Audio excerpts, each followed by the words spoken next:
for him to almost have a triple double out of it, that's like pretty much near how to say, what's that guy named Wilt Chamberlain? He pretty much Yes. a Wilt Chamberlain type of game.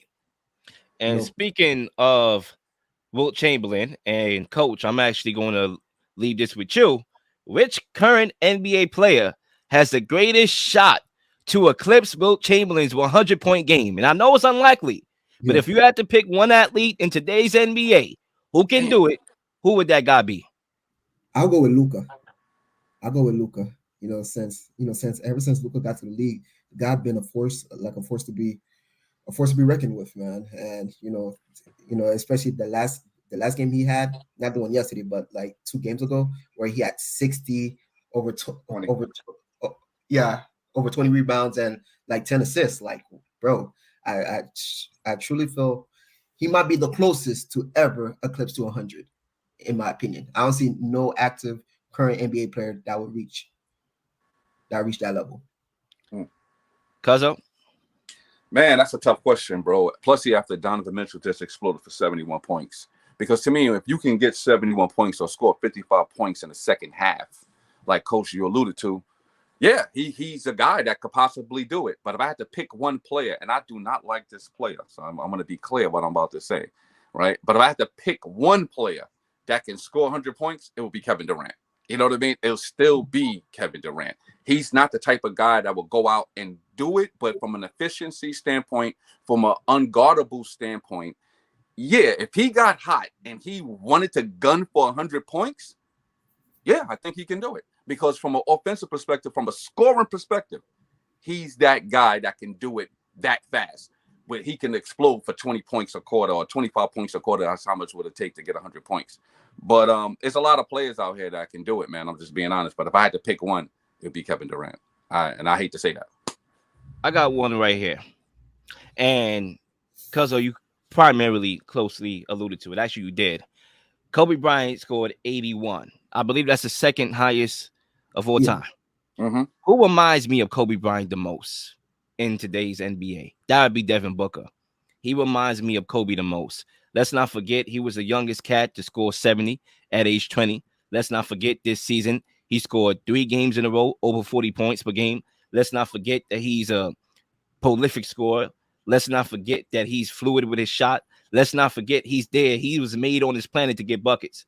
Okay, and I can see a situation where it could be in the next coming years where he actually gets close to that mark and has the highest chance of getting there. I'm going Devin Booker easy for me. Mm-hmm. Y'all all had fantastic takes. Also, each player that you described has a high ability to score points and a high volume. The name I'm going to choose is out of the ordinary, out of the box, but he is the primary scorer on his team. He gets a lot of buckets, and there's nobody even near him that's going to take the ball away from him, and that's Shai Gilgeous-Alexander. The man is averaging 30 points per game, shooting 50% from the field. I believe if he really wanted to desperately go for that 100 points, I believe he has the opportunity to do so in OKC. When you talk about guys like Josh Giddey, there's a plethora of guys on that team that doesn't belong in the same atmosphere as Shai Gilgeous-Alexander because the way his ability to score the basketball. He takes advantage of his mismatches. He is the mismatch at 6'6", 6'7", being the point guard, and nobody could really guard him virtually. Like, you look at him and he plays people, he's just dominating in every facet of the game on offense and defense. I think he's actually may have the greatest shot to get 100 points because if he stays in OKC, nobody's taking the ball away from him with Chet on the injury reserve right now. And, Josh Giddey not really being a scorer. He's more of a passer. I think, Shai Gilgeous-Alexander has shown us a different component of his game this season. He's only elevating on a year-to-year basis, averaging 30 right now. Right now, he's my most improved player of the year. And I think when you look at his game and what his ability to do on the basketball court this season, he has the greatest shot of getting 100 points. Don't be shocked if he gets up there in 60, 70 points after seeing all these onslaught of 40-point, 50-point, 60-point games. Yeah. We've been seeing in the NBA. I got one more guy that I just want to throw there as an honorable mention. And if anybody else got somebody, feel free. I'm going to go Kyrie Irving. I'm actually going to go with the running mate to Kevin Durant and say Kyrie Irving. Have y'all been watching him lately? Ever since he came back in the league, he's been on a revenge tour. Mind you, this guy didn't get the contract he wanted. Mind you, this guy just lost his Nike deal. That looked like a cat playing with a purpose right now. Yeah. Trust me, I can see it. We all know he's a scoring guard more than he is an actual point guard. I could see a situation where Kevin Durant is load managing or, just resting up, and he's the primary ball handler and he's the primary scorer on the team. Listen, the Nets could put up points with anybody. Putting up points is not their knick-knack. They can do that easily. So I can see Kyrie Irving being the catalyst to do so. Yo, I want to piggyback off of what Coach said. And Coach, I'm going to give you some credit here. When you mentioned Luka, I kind of agree now. And as we thinking about it, and Zay, you kind of helped me agree to that. The circumstances, right? Not just the player, circumstances. Luka has the ball in his hand a lot. All right. Luka got the ball in his hand and can control that game with the ball in his hand. So when I think about it from that perspective, not from a skill set or talent perspective, but from an actual, can they do it with the circumstances? It might be Luka, bro. So I'm going to piggyback off Coach and say Luka because he got the ball in his hand so much and he can control it the way he wanted to control it, if that makes sense. I would say this, though, because, and I'm going to play devil's advocate. Number one, this question is not regulated to this season. I want to be clear because you brought up this SGA comment. Yeah, he could do that this season. It's possible, but it's not only regulated in this season. Mind you, this is a feat that hasn't been accomplished yet. So it could be next year. It could be 10 years. It could be 15 years. Nobody on this list could possibly still be playing when it's accomplished. We don't know.